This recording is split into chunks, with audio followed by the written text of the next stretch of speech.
What's going on, everybody? I am Ken Sledge. And I'm Ashley Sledge. And we are the writers, directors, and part of the cast for the short film Home is Where the Haunt Is. And we just want to thank everyone for the selection into the festival and the nomination for Best Actor. But now we thought it might be cool if you got to know us a little bit better. So my love for horror began as a young girl. I was probably right around the age of 8, and I popped in the movie Pet Sematary. And I absolutely loved the fear and anxiety and all the feelings that you feel with that movie. And that's where it began, and I wanted it more, so. Dude, totally understood. So I want to tell you what it made me want to be a filmmaker. I was lucky enough to grow up in a video store. My mom and dad owned a mom and pop video store, and you know, even making home movies as a little kid, I took classes for it in school. It's just something I've always been drawn to. I've always been a huge fan of art in many different areas, and this is one that really stuck with me the most. So wanting to be a filmmaker is something I've wanted to do since I was a very young child. Yes. So some of the most challenging things that happened, we only had 2 days to film. We thought we were going to have more and ended up only having 2 days to film this. So that was very challenging, but we got it done.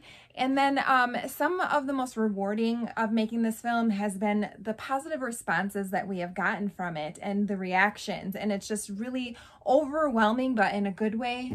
It makes us feel so great.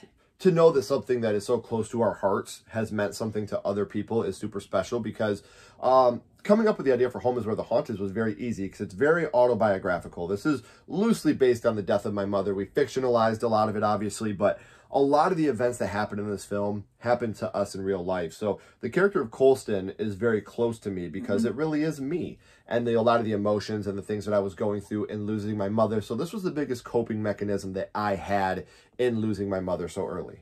So one of my favorite horror movies of all time is actually People Under the Stairs. I love the just the message that you get from it, as well as the horror aspect also. But probably within the last 5 years is actually a more recent film, and that is the film Black Phone. I really enjoyed that film. It gave me all of the above, all the anxiety and the message as well. Yeah, and it's one of those films from a filmmaker standpoint, you envy it because it mostly takes place in one setting, and it's a great film to be. It would have been an amazing film to be a part of. All time for me, I'm going to go with House from 1986. In the last 5 years, The Dark and the Wicked. I think The Dark and the Wicked is a masterclass on how to scare people and make a great low-budget horror movie. So yeah, and that one gives you some good scares as well, for sure. Yes. So again, we want to thank you guys so much for even considering us. We hope that you guys love the short film. Until next time, guys, I am Ken Sledge. And I'm Ashley Sledge. Keep talking horror. Stay who you are. And we'll see you guys soon. Bye, guys.